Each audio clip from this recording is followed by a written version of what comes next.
Chapter 1. Wrong Room, Wrong Life. Emily Walker stumbled out of the bar at the Plaza Hotel, her bright red stilettos clicking against the marble floor. Her third, maybe fourth, margarita was making her head spin, but she still tried to maintain the confident facade of a 29-year-old creative director. In her hand was a shiny room key card she'd picked up at the bar after bumping into a guy in a suit and spilling his cocktail. Sorry, she had giggled, holding up the card like a trophy.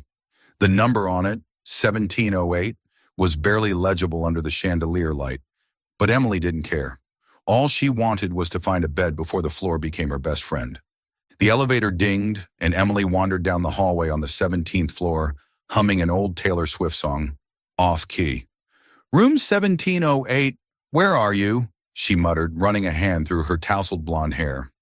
She stopped in front of a door, swiped the key, and the lock clicked open. "Detective Emily, mission accomplished," she declared, nearly tripping over the carpet edge.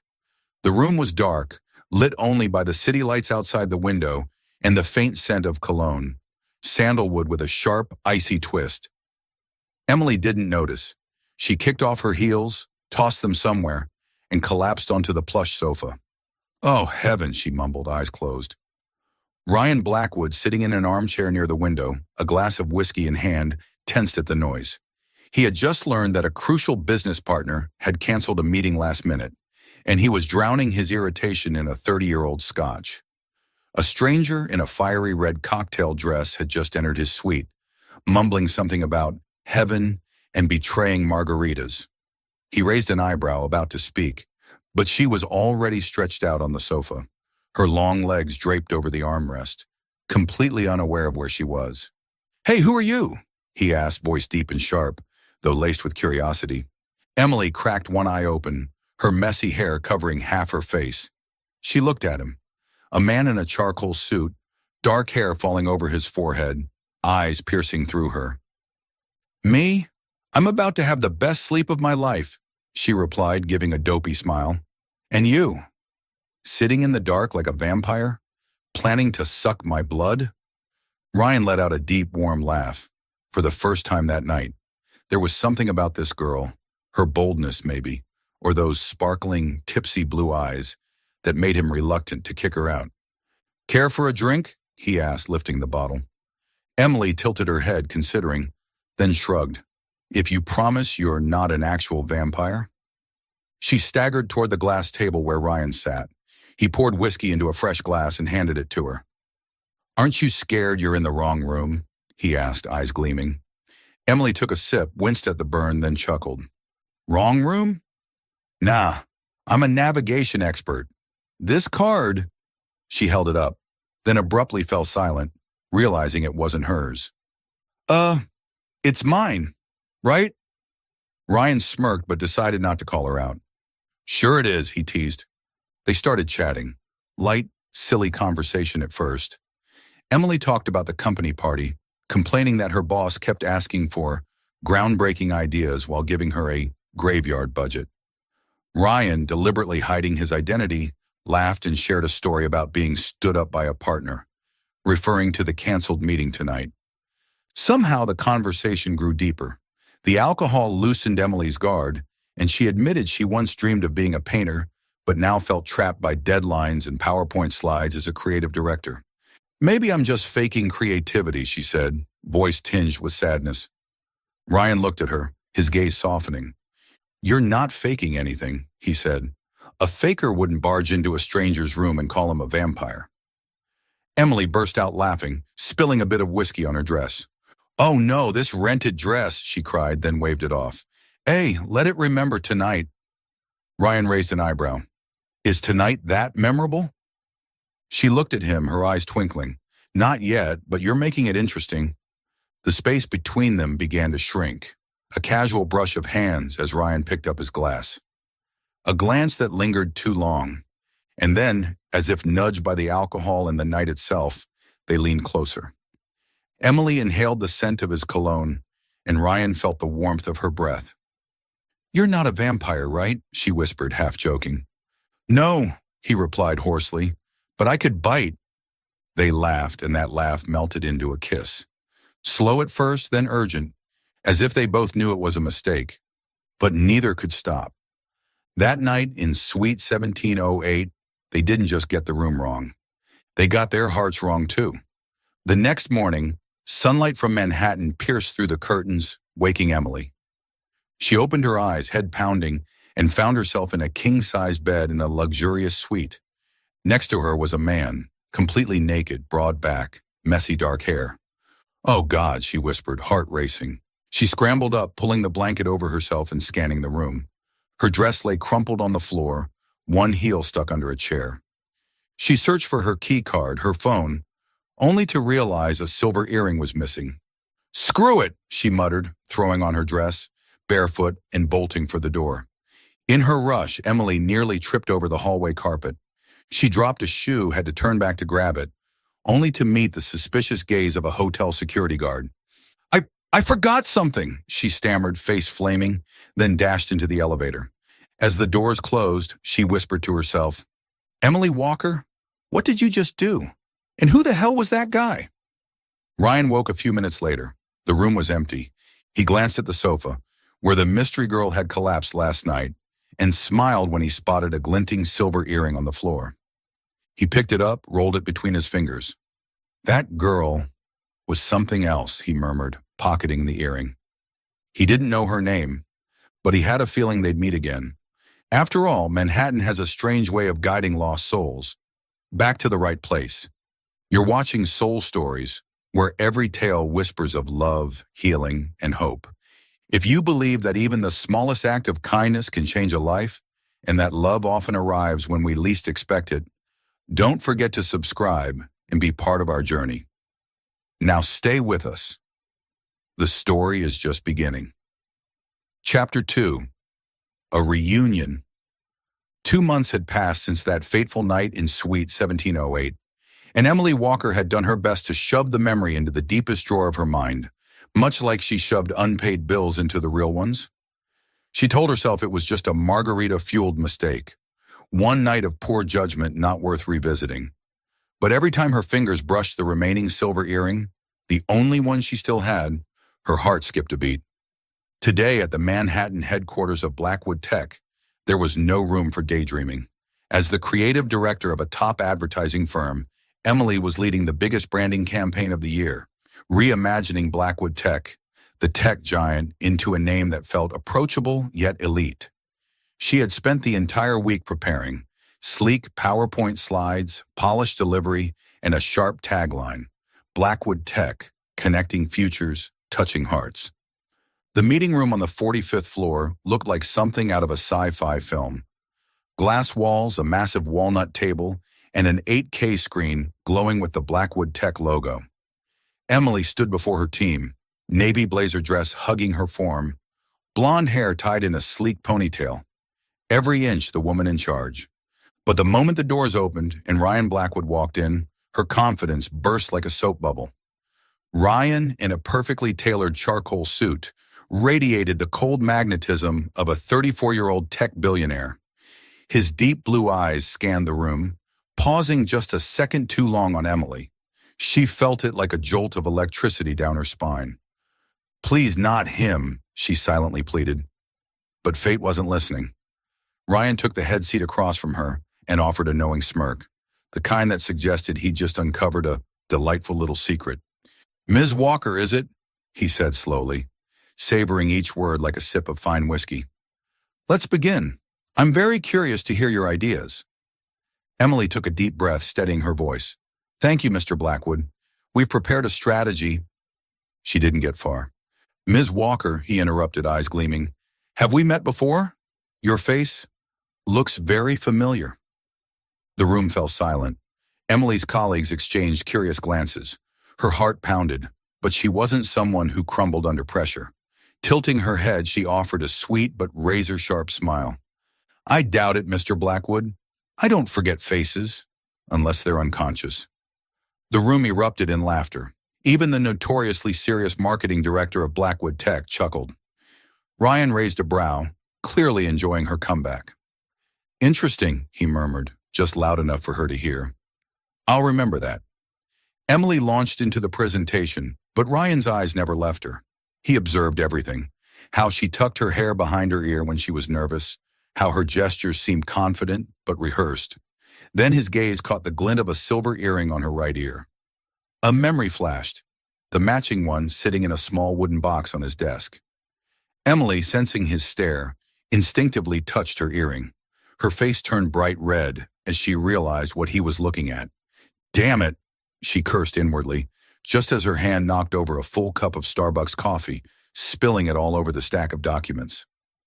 "Starbucks, you traitor," she muttered, frantically reaching for napkins. A co-worker stifled a laugh, but Ryan didn't bother hiding his smirk.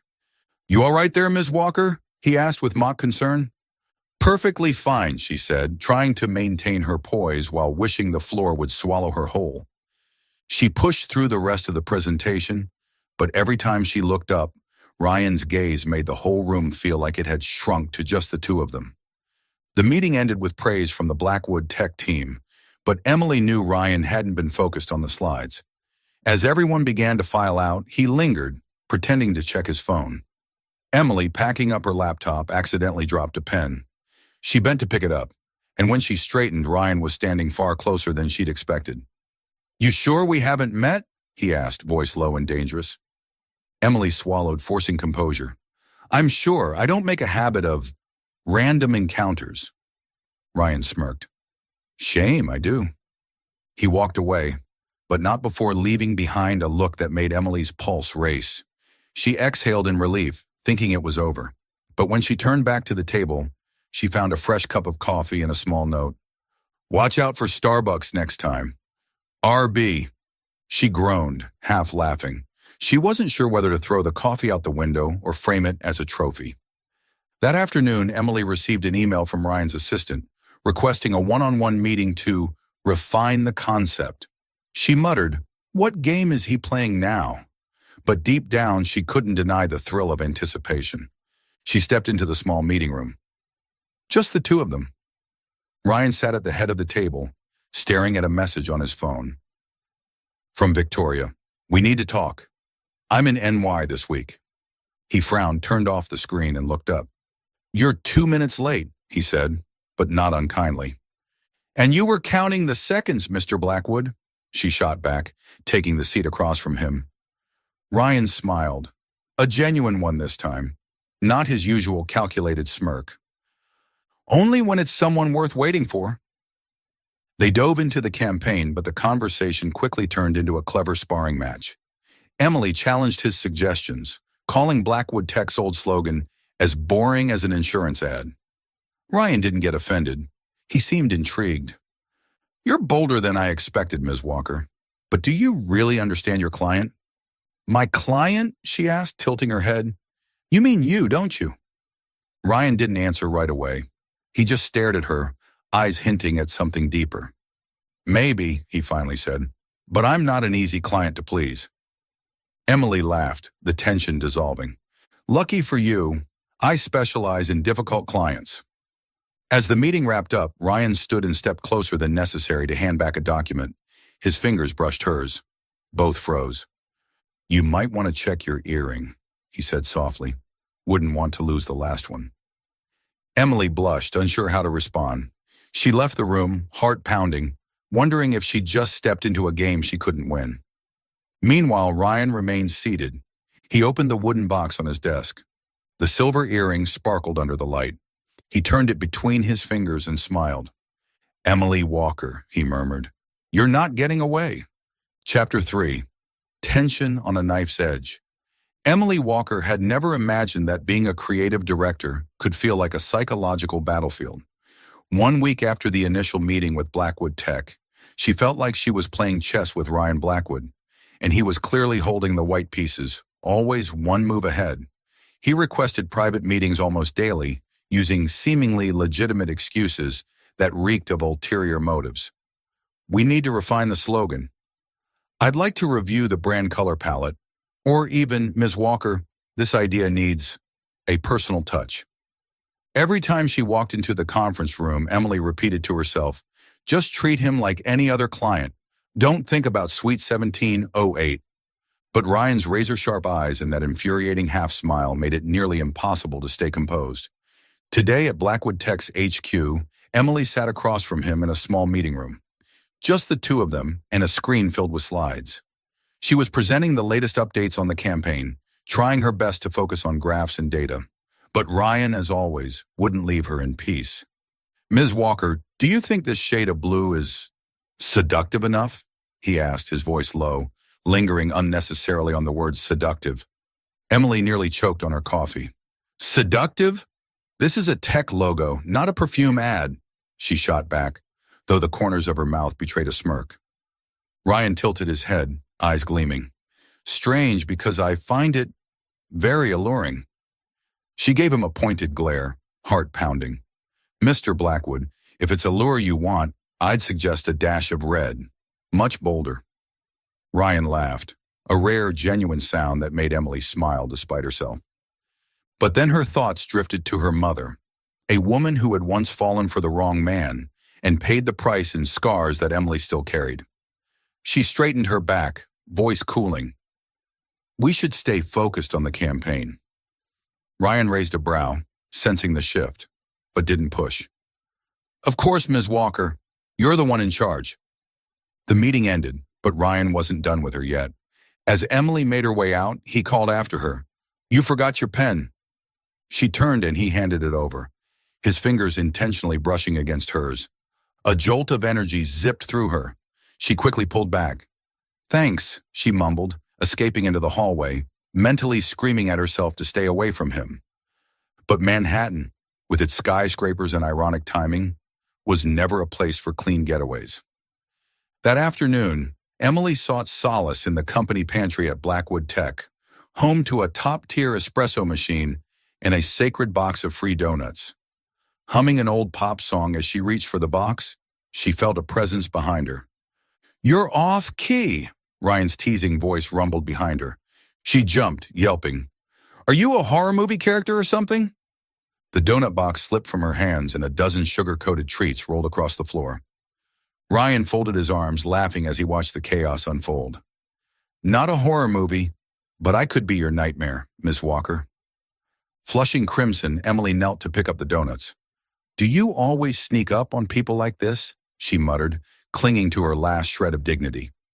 Ryan knelt beside her. As they both reached for the same donut, their fingers brushed. Emily looked up, and for a moment, his eyes weren't playful. They were deep, searching, as if trying to read her mind. "I don't sneak," he said quietly. "It's just hard not to notice you." Emily swallowed hard and scrambled to her feet. "I have a meeting," she blurted, even though her schedule was wide open. She turned to leave, but Ryan called after her. "You forgot this." He handed her a coffee from the machine, with a note scrawled on the cup. "Next time, check the room number. RB." Emily stared at the cup, half annoyed, half amused.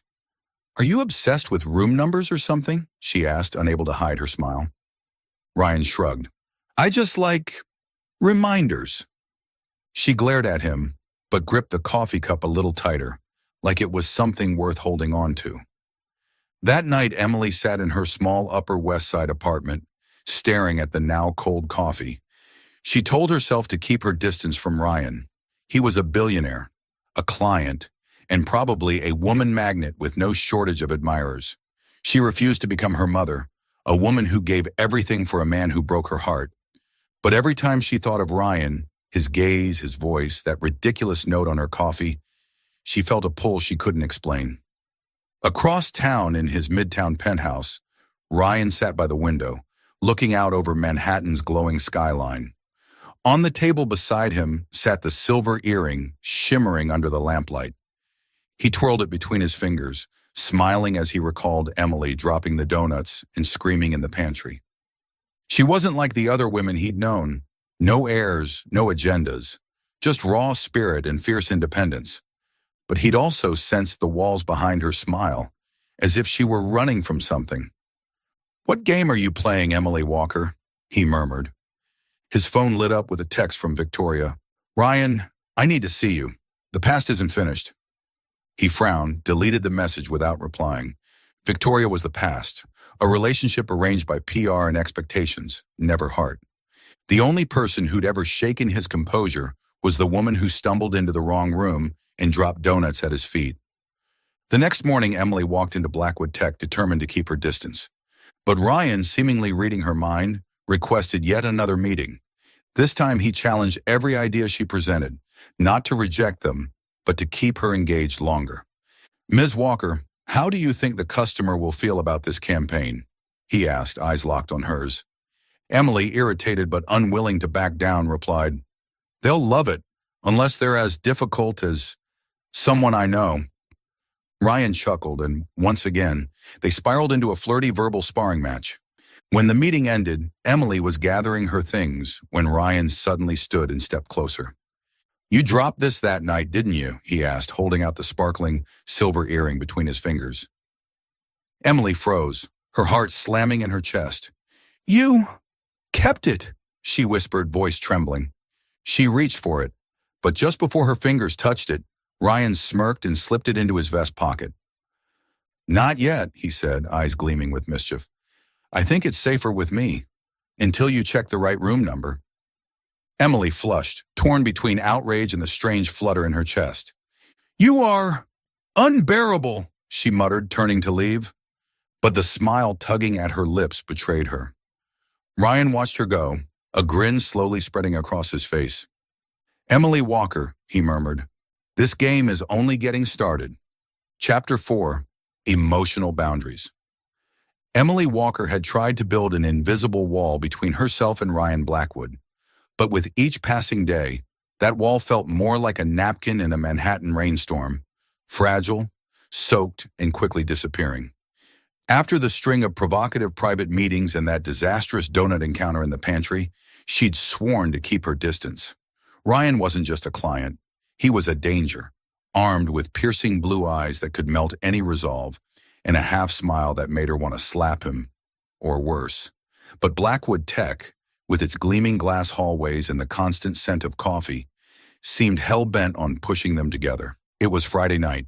Emily was working late at Blackwood Tech headquarters, trying to finalize a presentation. The office was nearly empty, lit only by dim neon panels and the soft hum of the air conditioning. She rubbed her eyes and checked the clock. 9:45 p.m. "I need coffee or a 3-day nap," she muttered, standing and grabbing her laptop like a shield. She stepped into the elevator and hit the ground floor button. Just as the doors were about to close, a hand slipped through the gap, reopening them.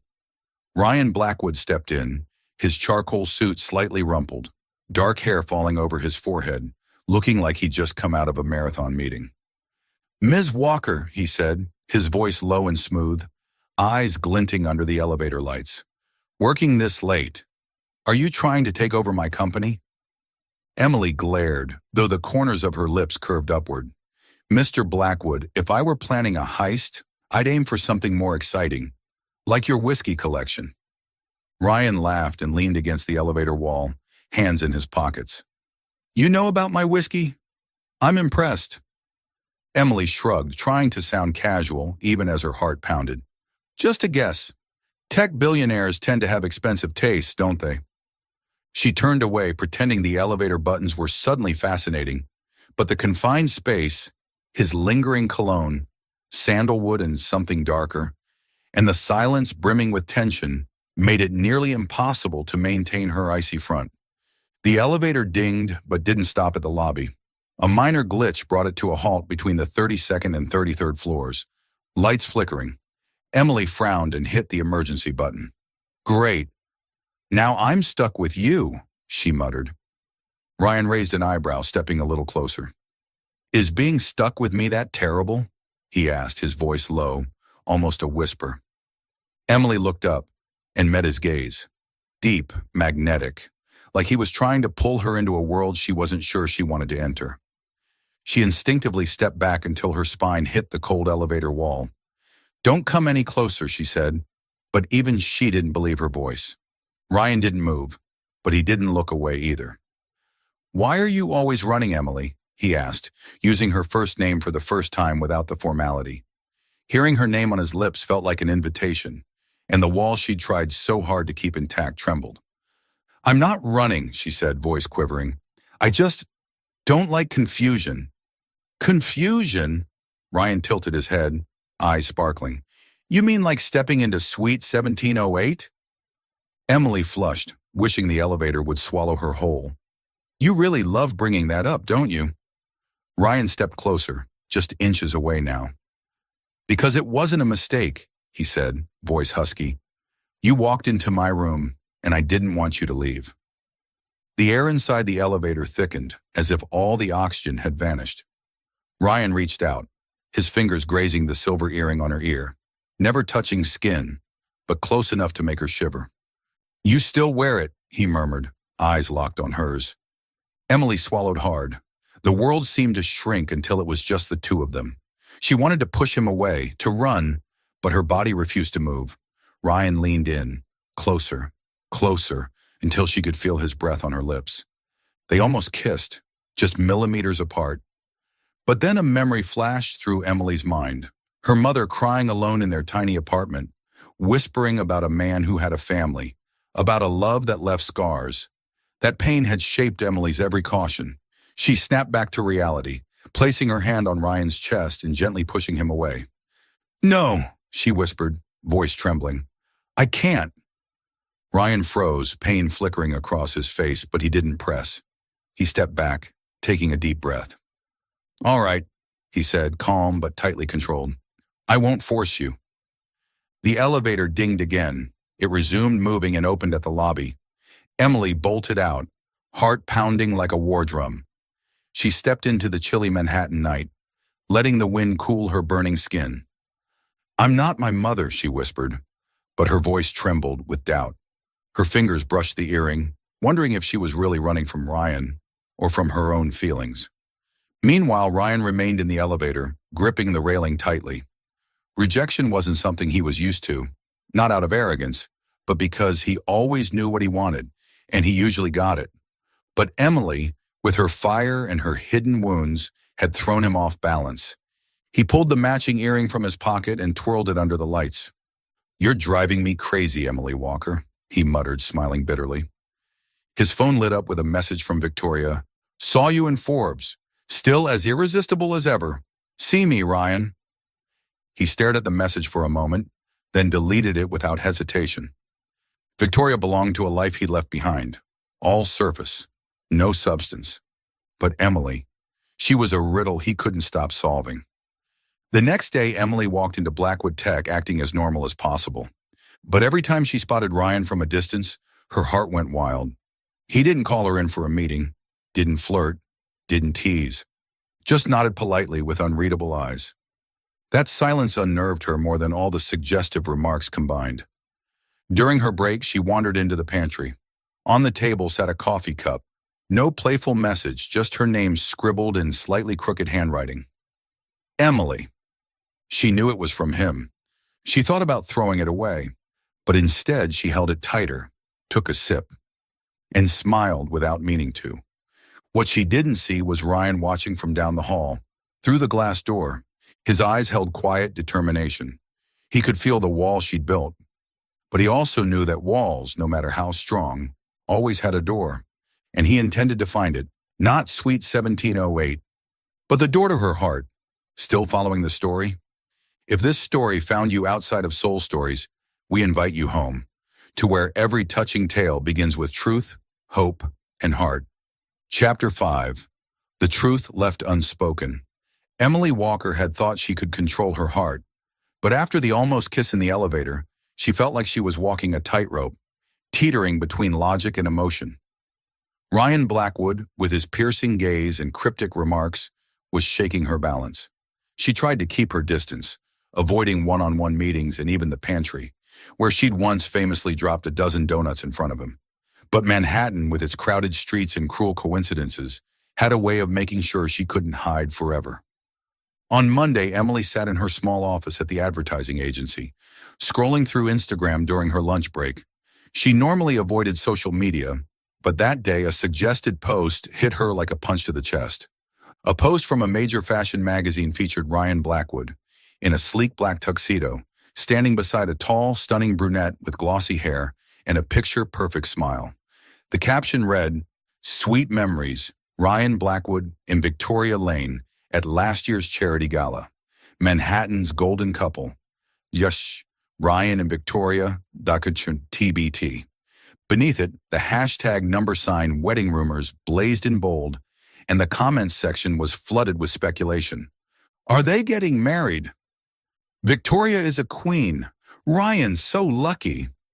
Emily froze, her fingers stiff against the screen.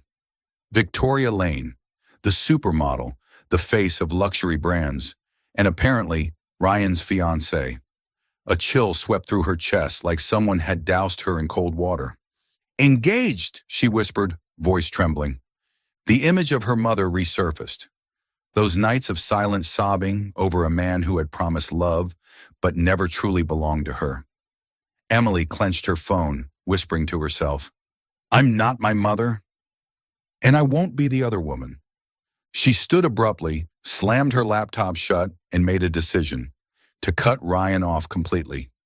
For the next 2 days, she delegated everything related to Blackwood Tech to her coworkers, citing a packed schedule. When Ryan emailed requesting a private meeting, she responded curtly, I'll have someone else attend.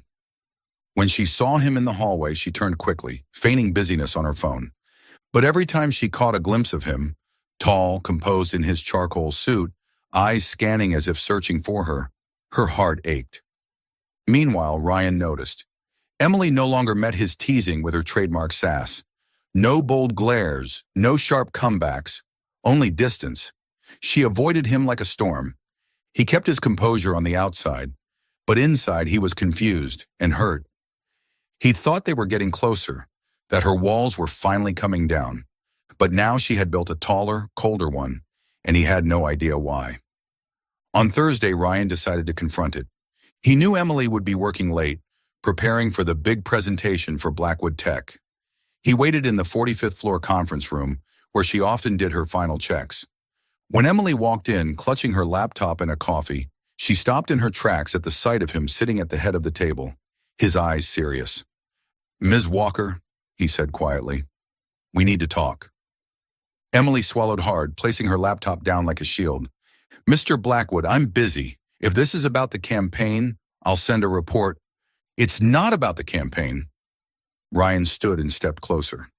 It's about you. Why are you avoiding me? Emily backed away, hitting the edge of the table. I'm not avoiding, she said, voice unconvincing. I'm just doing my job. Ryan looked at her, his eyes sharp but pained. Emily, if I did something wrong, tell me, but don't shut me out like this. His sincerity, so unguarded, unsettled her. She wanted to believe him, to let her feelings lead for once, but the Instagram post haunted her. She took a deep breath, her voice suddenly cold. You want to know? Fine. I saw the post about you and Victoria, your fiancé. She looked him straight in the eye. I don't want to be the woman who ruins someone else's life, Ryan. I'm not that person. Ryan looked stunned, as if she'd slapped him. Victoria? He echoed, clearly caught off guard. He took another step forward, trying to stay calm. Emily, listen to me. I called off that engagement. The night you walked into Suite 1708. There is no fiancé. But Emily, blinded by fear and the trauma of her past, cut him off. Don't, she said sharply. Don't feed me promises. I've watched my mother fall apart over words like that. I won't make the same mistake. Tears shimmered in her eyes as she turned and rushed out of the room. Ryan stood there, fists clenched, feeling like he'd just lost something precious. He wanted to run after her, to shout that she'd misunderstood everything, that Victoria was part of a past he no longer wanted. But her words, I won't be the other woman, cut deeper than anything else, because in her eyes he wasn't someone she could trust. That night, Emily curled up in her small Upper West Side apartment, hugging a pillow and staring at the silver earring on her table. She had taken it off, as if removing it could erase the mistake she thought she'd made. Her phone buzzed, a notification from Instagram. A friend had tagged her in another post under number Ryan and Victoria, with the caption, They're gorgeous, but rumor has it they've split. Emily turned off her phone, not wanting to read more. She told herself she did the right thing. So why did it hurt so much? At the same time, Ryan sat in his midtown penthouse, a glass of whiskey in hand, staring down at the Manhattan skyline. On the table beside him, Emily's silver earring glinted in the low light, a promise unspoken. He opened Instagram, found the post she must have seen, and frowned at the hashtag, number wedding rumors. Victoria, he muttered, realizing she might be behind this. He wanted to call Emily to explain everything, but her words echoed in his mind. I don't need empty promises. He gripped the whiskey tighter, wondering if there was any way left to make her believe him again. The next day at Blackwood Tech, Emily showed up looking pale but professional. She avoided Ryan's gaze during the group meeting, burying herself in slides like they were her lifeline. Ryan, though still composed on the outside, couldn't mask the pain in his eyes. When the meeting ended, he left a small note on her desk. Just one line. I'm not who you think I am, RB. Emily stared at the note, her hands trembling.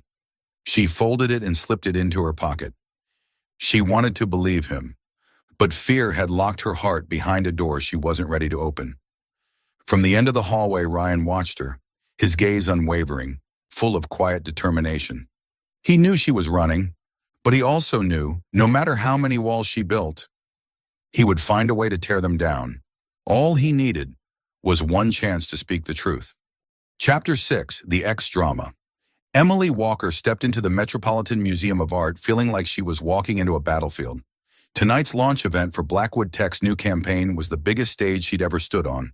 Hundreds of guests, from tech journalists to Instagram influencers. She had spent the past week perfecting every detail, from the 4K promotional video to the stage lighting, to make sure everything was flawless. But deep down, she knew it wasn't just the campaign she was nervous about. Ryan Blackwood would be there.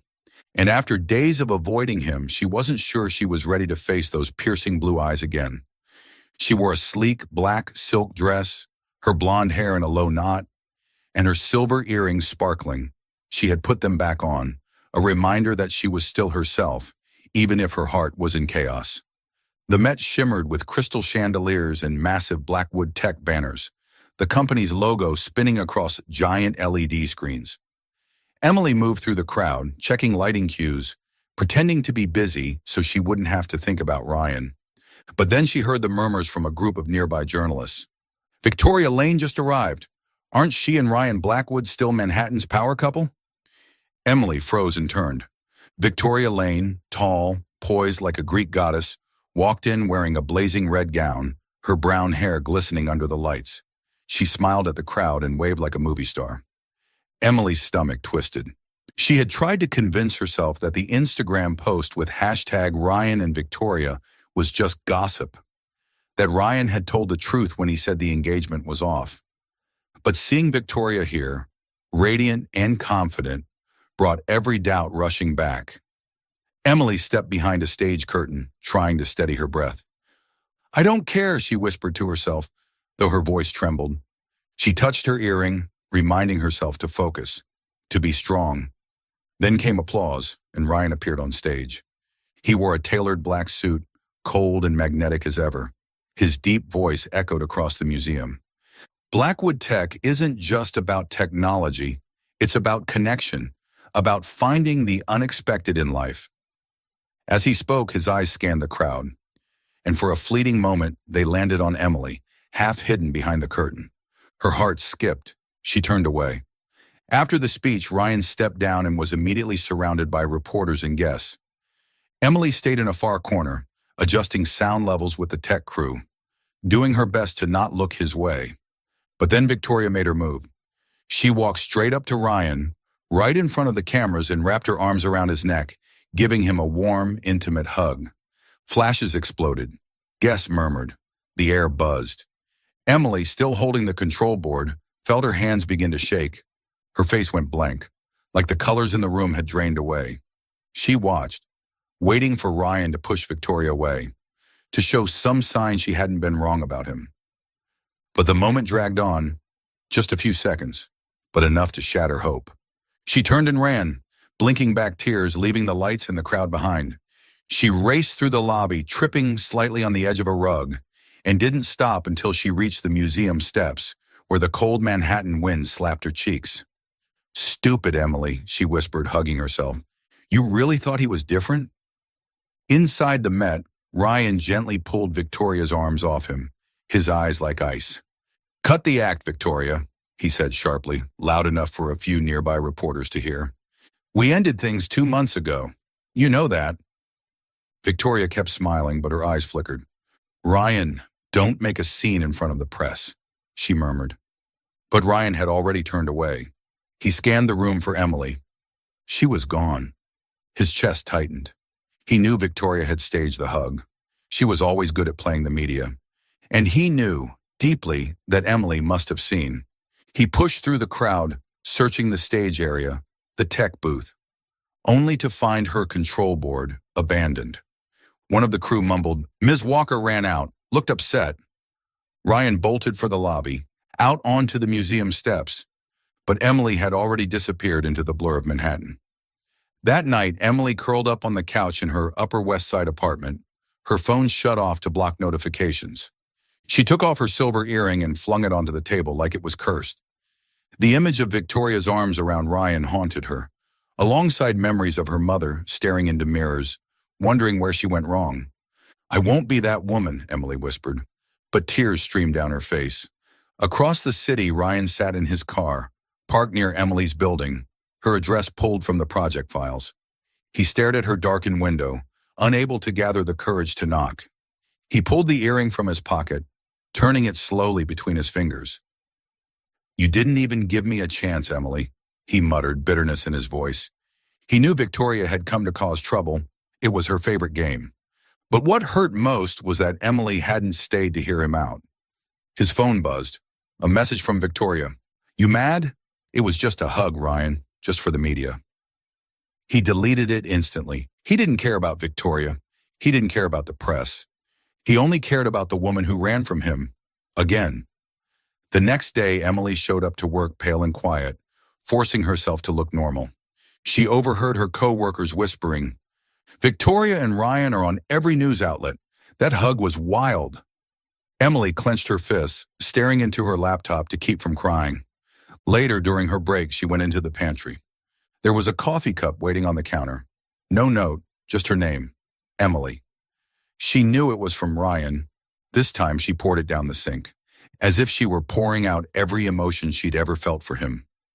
From his office window, Ryan watched her walk down the hallway. He wanted to run after her, to explain, but the look she gave him last night still burned in his mind. Cold, shuddered. He clutched the earring in his pocket, whispering a silent promise to himself. "I'll fix this." But deep down, he feared the door had closed for good. Not Suite 1708-, but the door to her heart. Chapter 7. Running Away. Emily Walker had always thought she was strong enough to handle anything, from impossible deadlines to Ryan Blackwood's dangerously flirtatious gaze. But after that night at the Met, after watching Victoria Lane wrap her arms around Ryan in front of a sea of flashing cameras, every wall she'd built to protect her heart came crashing down. She couldn't stand the thought of becoming her mother, loving a man who didn't belong to her, only to be left shattered.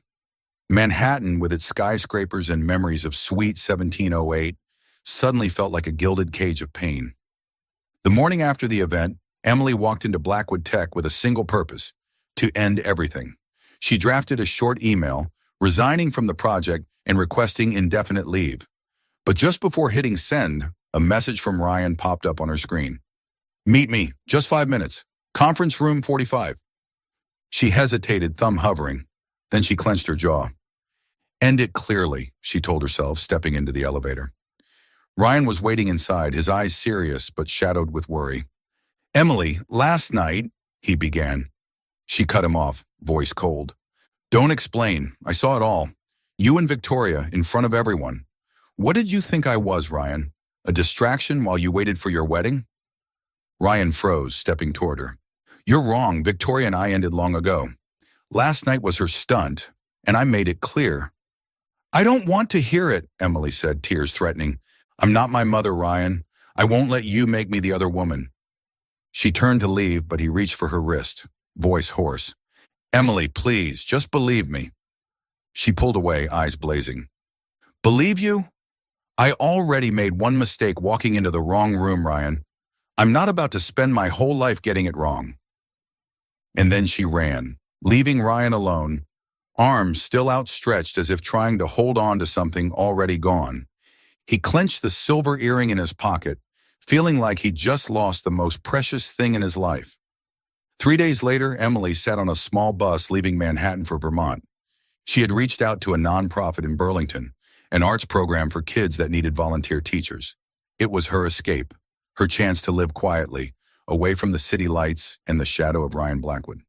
She packed light, a small suitcase, a few clothes, and a box of watercolor paints, the remnants of a dream she had buried long ago.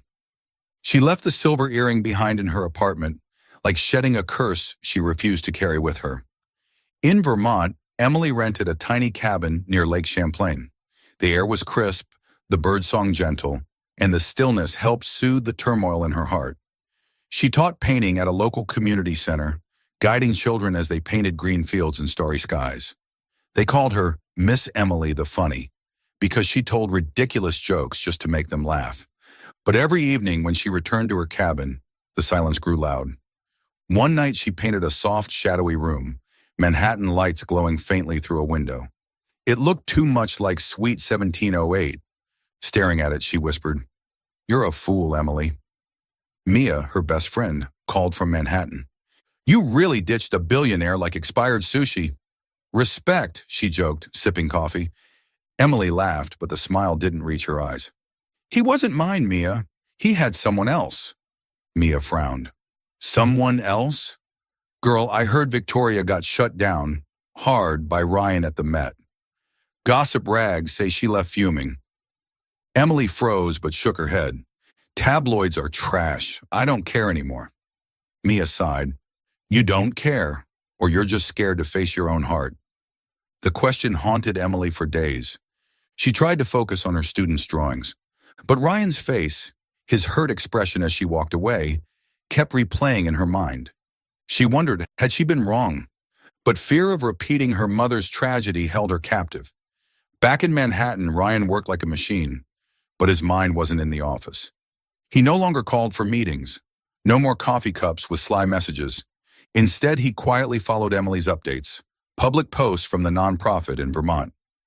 One showed her surrounded by smiling children, paint on her hands and cheeks. "She looks happy," he muttered, though bitterness laced his voice. Every night, Ryan sat in his penthouse overlooking the city lights. On his desk, her silver earring gleamed, a silent memory of the night they met. He turned it between his fingers, wondering if she still kept the other one. He opened Instagram and saw a new post. Emily teaching an outdoor painting class, her messy blonde hair catching the wind. He smiled, but it faded fast. "You really ran far, Emily," he murmured. His phone lit up. Another message from Victoria. "Ryan, I'm sorry about the Met. Can we talk? Let's try again."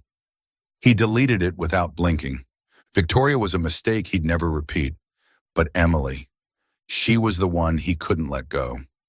He opened his laptop, typed Burlington, Vermont, and stared at the screen. Then he closed it.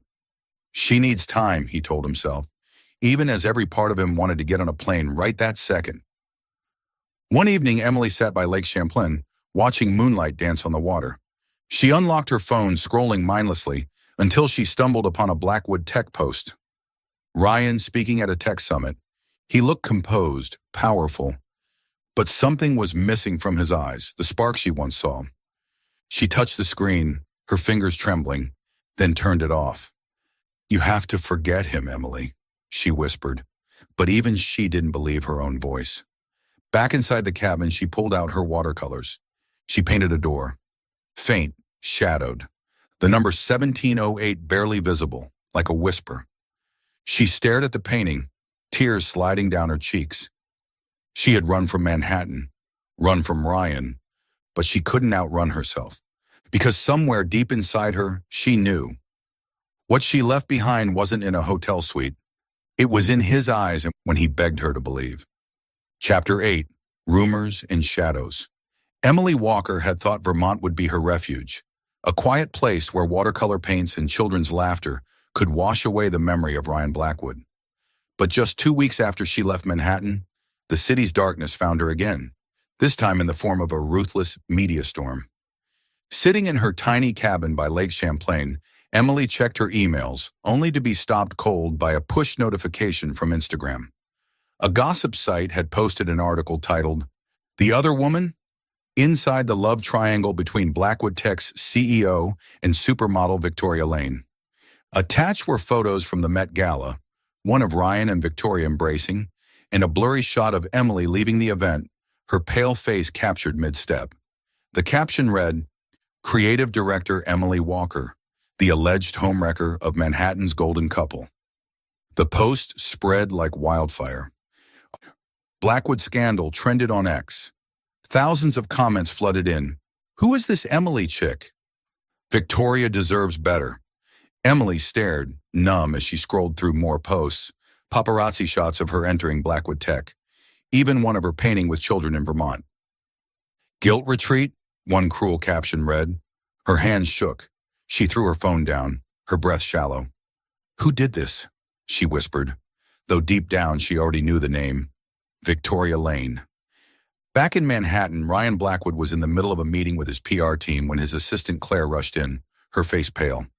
"Mr. Blackwood," she said, breathless, "you need to see this." She handed him a tablet showing the scandal post. Ryan's jaw clenched as he read. Then he saw the photo of Emily, caught off guard, vulnerable, leaving the Met with heartbreak etched across her face. His hands curled into fists. "Who's behind this?" he asked, voice like steel. Claire shook her head. "We're still investigating, but it looks coordinated. Hired paparazzi, insider leaks, very tight-lipped." Ryan didn't need confirmation. He knew it was Victoria. The hug at the Met had been her move. This was her checkmate. He opened Instagram. A new message from her. "Ryan, I didn't think it would get this far. Let's meet to talk?" He deleted it without replying. He didn't care about Victoria. He cared about Emily, and the hell he had unknowingly dragged her into. In Vermont, Emily couldn't sit still. She called Mia, her best friend back in Manhattan. "Mia, what's happening? Who leaked this?" Mia, sipping coffee in a cozy cafe, sighed. "Babe, my money's on Victoria." Ryan embarrassed her at the Met, and now she's out for revenge. "But don't let this garbage destroy you." "Destroy me?" Emily said bitterly. "They're calling me the other woman, Mia, just like they did to my mom." She couldn't hold it in any longer. She grabbed her phone, found Ryan's number, and called. He answered immediately. "Emily, I was just about to call you." But her voice was already trembling with fury. "Did you use me, Ryan? Was I just a pawn to piss off your ex or boost your PR? I'm not your plaything." Ryan froze. The words hit like a blow. "Emily, no. I swear I didn't know this would happen. I'm trying to find out who—" "Don't swear," she snapped. "I made one mistake walking into your room. I won't make another." She hung up. Tears fell, hot and silent. Ryan stood in his office, the dial tone still ringing in his ear. Her voice, "I'm not your plaything," echoed in his chest like a wound. He turned to Claire. "Find out who leaked this. Now hire a private team if you have to." Claire nodded and left. Ryan opened his desk drawer.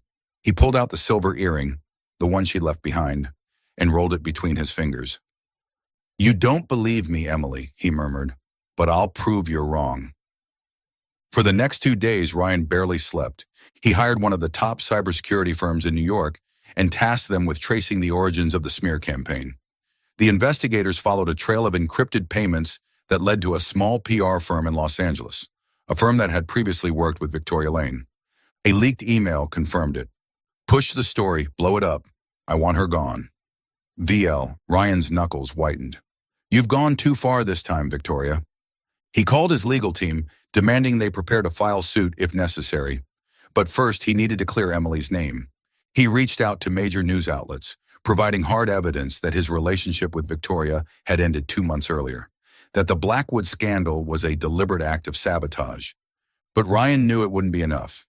Emily was hurt, and fixing this would take more than facts. In Vermont, Emily kept teaching her art class, but whispers from parents and curious glances made her anxious. A child asked innocently, "Miss Emily, are you famous? I saw you on the internet." Emily smiled tightly and changed the subject. But inside, her heart felt heavy. She avoided social media until Mia texted, "He's cleaning it all up. Ryan hired investigators. He's fighting back for you. You should listen." Emily didn't reply. She wanted to believe him, but the fear of being used still wrapped itself around her like a second skin. That evening, Emily sat by the lake, painting another picture. This time it was a door, number 1708 faintly visible in the shadows. She stared at the image, tears sliding down her face. "I ran," she whispered, "but did I ever really escape?" Her fingers brushed the hollow spot beneath her ear, where the earring used to be.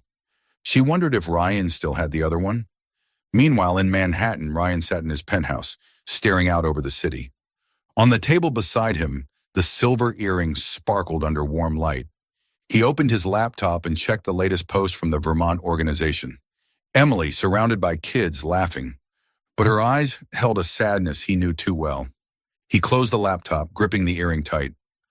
"I'll bring you back, Emily," he whispered. "Not for me, for you. You deserve the truth."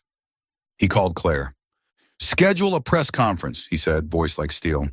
"I'm going public, with everything. Victoria, the scandal, Emily, no more shadows."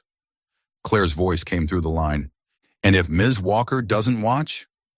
Ryan paused, then answered softly, "She will. I believe in her." He looked at the earring and gave a bitter smile. Sweet 1708 might have been a mistake, but Emily wasn't, and he wouldn't let her run forever. Chapter 9. The Press Conference of the Heart. Emily Walker sat in her tiny cabin in Vermont, firelight flickering against the watercolor painting she'd made the week before. A blurry door with the number 1708. She had tried to rebuild peace here, pouring herself into teaching art and laughing with children. But the storm of Blackwood scandal followed her like a shadow. She hadn't opened Instagram or X in days. The cruel comments calling her the other woman had driven her into silence.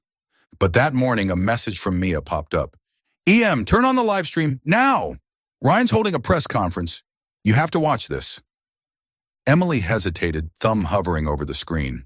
She wanted to forget Ryan Blackwood, his eyes, his teasing coffee cups, the night in Suite 1708. But deep down, beneath all the fear, she still craved the truth. With a shaky breath, she opened her laptop and searched for the Blackwood Tech livestream. The feed loaded to show Ryan standing at a podium in a packed hall in Manhattan. Gray suit, steely gaze, 1,000 cameras flashing. He cleared his throat and his deep voice echoed through her small cabin. "I'm here to address the rumors circulating about my personal life," he began, his eyes scanning the crowd. "My engagement to Victoria Lane ended months ago, long before any mention of the Blackwood scandal. The rumors of a third woman are entirely false, spread by those trying to manipulate the media." Emily clenched her fists, her heart pounding. She wanted to believe him, but her wounds hadn't healed. Then Ryan's voice softened, like he wasn't speaking to the crowd anymore, but to someone far away. "There was someone who walked into the wrong room one night, a night I didn't expect, but will never forget. She thought it was a mistake, but to me, it was the first time I ever felt I wasn't lost." He looked directly at the camera, as if he knew. "As for the rumors, she's not the other woman. She's the only woman I want to stay." Emily froze, and then the tears came. The words struck her straight through the heart. She saw flashes of that night, the way she called him a vampire, the way they laughed over whiskey, the way time stopped when they kissed. She covered her mouth, sobbing, not from pain this time, but from the slow realization she had been wrong. She had run when he had never let go. Ryan ended the press conference with a single quiet sentence. "I hope she hears this, and I hope she gives me a chance to make things right." Applause broke out, but Emily didn't hear it. She closed the laptop, sitting in silence, tears still falling. "I was wrong, Ryan," she whispered, touching the hollow at her neck where the earring used to be. She wanted to call him. She wanted to say sorry, but fear still held her back. In Manhattan, Ryan stepped down from the stage, hope and anxiety battling in his chest. He didn't know if Emily had seen the live stream, didn't know if she believed him. Claire, his assistant, approached with a phone in hand. "Mr. Blackwood, the press is going wild. They want a follow-up interview." Ryan shook his head. "Number, I've said enough." He pulled a small envelope from his coat pocket, a handwritten letter and a silver earring. "Send this to Vermont," he said quietly, handing her Emily's address. Claire nodded gently. "She'll understand, sir." That evening, Ryan sat in his penthouse, staring out at the Manhattan skyline. He opened Instagram. A new post from the Vermont nonprofit appeared. Emily by Lake Champlain, holding a child's painting. She was smiling, but her eyes were distant. Ryan smiled bitterly. He wondered if the letter would reach her in time. "She was the right person, Emily," he whispered, fingers brushing the now empty drawer where her earring used to rest. 3 days later, Emily received a letter. She stood at her cabin door, breath caught in her throat as she unfolded the note. A silver earring slipped out into her palm. Ryan's handwriting was sharp but full of emotion. "You walked into the wrong room, but you were the right person. Emily clutched the earring, her eyes filling again. She remembered the way he'd looked at her in the elevator, the note he left after the meeting, his voice during the live stream. She put the earring on, looked at herself in the mirror, and for the first time in weeks, she smiled, really smiled. She called Mia, voice trembling. "Mia, I think I need to go back." Mia squealed with laughter. "Finally! Took you long enough. Go, Em. Don't let your billionaire wait." Emily laughed too, relief washing over her like sunrise after a storm. She looked at the painting on her wall, the one of door 1708, and she whispered, "This time I won't get it wrong." In Manhattan, Ryan buried himself in work, but his thoughts stayed in Vermont. He checked his inbox, nothing from Emily. Claire entered, beaming. "The letter arrived. Ms. Walker received it." Ryan's heart jumped. "How did she react?" Claire shrugged. "I don't know, but I'd bet anything. She's thinking about you." Ryan finally smiled. For the first time in weeks, he didn't feel the weight of the world. He opened the drawer where the earring once lay. It was empty now, but the emptiness didn't hurt. It meant she had it. It meant she still held a piece of him. He stood walking to the window overlooking the city. Somewhere out there, Emily was looking at the same sky. And this time, he believed she wouldn't run anymore. Suite 1708 might have been a mistake, but his letter wasn't, and he prayed it had opened the door she once closed. You're watching Soul Stories, exclusive to our channel. If you're still with us, drop a comment. We read and cherish them all. Subscribe to support more heartfelt, original stories. Thanks for being part of the Soul Stories family. Chapter 10, Suite 1708, No More Mistakes. Emily Walker stood before the mirror in her small Upper West Side apartment, the silver earrings catching the glow of the overhead light. After 3 weeks in Vermont, she had returned to Manhattan with a new resolve. Not to run, but to face her heart. Ryan Blackwood's handwritten letter, "You walked into the wrong room, but you were the right person," and his emotional press conference had shattered every doubt she once clung to. She no longer wanted to live in fear or confusion. She wanted to step boldly into love, into Ryan, and into a future she once didn't dare to dream. She wore a navy silk dress, her blonde hair loose around her shoulders, just like the night they met. In her hand was a simple note. "Meet me at Suite 1708, the Plaza, 8 p.m. Panit, EW." She had sent it to Ryan's office through his assistant Claire, along with a playful message. "Don't let me walk into the wrong room again." The elevator at the Plaza chimed as she ascended, this time sober, this time sure, but with the same fluttering nerves in her chest. The hallway on the 17th floor was just as elegant as she remembered. Crimson carpets, glimmering chandeliers. Emily paused in front of Suite 1708 and took a deep breath. No wrong keys, no confusion, but her heart pounded like it did that very first night. She knocked. The door opened. There he stood, Ryan Blackwood, in a crisp white shirt with his sleeves rolled up, his ocean-deep eyes looking at her like she was the only thing that existed. "Emily," he said, his voice low and raw. The room was warm, familiar. Soft lighting spilled from the windows overlooking Manhattan. A bottle of whiskey sat on the glass table. The same sofa from that night waited beside the window, but this time there were new touches. White lilies on the table, and on the wall, a painting of a door with the number 1708, identical to the one she left behind in Vermont. Her voice trembled. "How did you get that painting?" Ryan stepped closer. "I contacted the Vermont Center. They said you left it behind. I thought it belonged here." He held her gaze. "Just like you." Emily's breath hitched. She looked around, overwhelmed by the intention in every detail. "You kept this room?" she asked. He nodded. "I rented it long-term because one girl walked into the wrong suite, and I never wanted her to feel lost again." She let out a shaky laugh, tears shining in her eyes. "You're ridiculous, Ryan Blackwood." He took another step, closing the gap between them. "I know," he said with a small smile, "but I'm hoping you'll find me bearable, for life." Then he slowly knelt down. From his pocket, he pulled out a velvet box. Inside was a simple, glistening diamond ring. Emily gasped, her hand flying to her mouth. "The first time you walked into this room," he said, eyes gleaming with emotion, "I thought I was in trouble.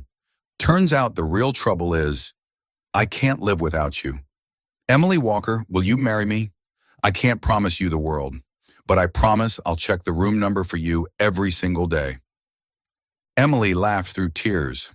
She looked down at this once cold billionaire, now bare-hearted in front of her. "You better put your name on the door," she choked out, "so I never make the same mistake." Ryan stood, slipped the ring on her finger, and kissed her, slow, sure, and deep. A kiss that erased every misunderstanding. A kiss that promised they would never run, never doubt again. They sat on the sofa, whiskey poured. "I was scared," Emily confessed, looking into his eyes. "Scared I'd become my mother, loving the wrong man."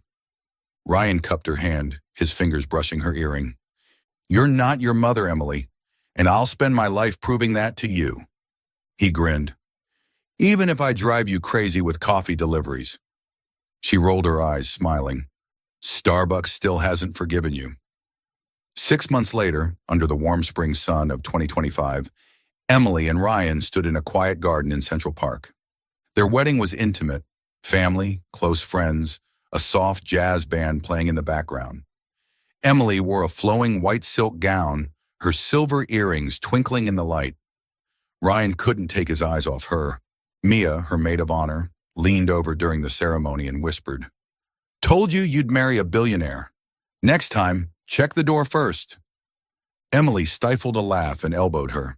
The ceremony was filled with laughter, tears, and sweet chaos. Ryan spilled a glass of champagne mid-toast, prompting Emily to tease, "You're still as clumsy as I was that night." They danced beneath lanterns, and when the music faded, Ryan whispered, "You walked into the wrong room, but you found the right man." After the wedding, they returned to Suite 1708 for their honeymoon. The room remained unchanged, whiskey, the sofa, the painting of the door. Emily curled into Ryan's side, gazing out at the skyline. "You know," she said, "I used to think Suite 1708 was the biggest mistake of my life." Ryan kissed her forehead. "And I've always thought it was the doorway that led me to you." 1 year later, they lived in a Tribeca loft. Emily had opened her own art gallery, balancing creative direction with her love for painting. Ryan continued to lead Blackwood Tech, but every night he came home, with a coffee cup in hand, scribbled with things like, "Room number double-checked, Mrs. Blackwood?" Emily would roll her eyes, but kept each note in a wooden box, next to her silver earrings. They visited Suite 1708 now and then, not to relive the past, but to remember how a mistake could lead to something perfect. One night, standing outside the door, Emily asked, "Are you really going to keep this room forever?" Ryan wrapped his arms around her, whispering, "Only until I'm sure you won't mistake your husband again." She laughed, punched his chest lightly, and they stepped inside, hand in hand, the place where it all began, and where love, with no more confusion, would continue forever.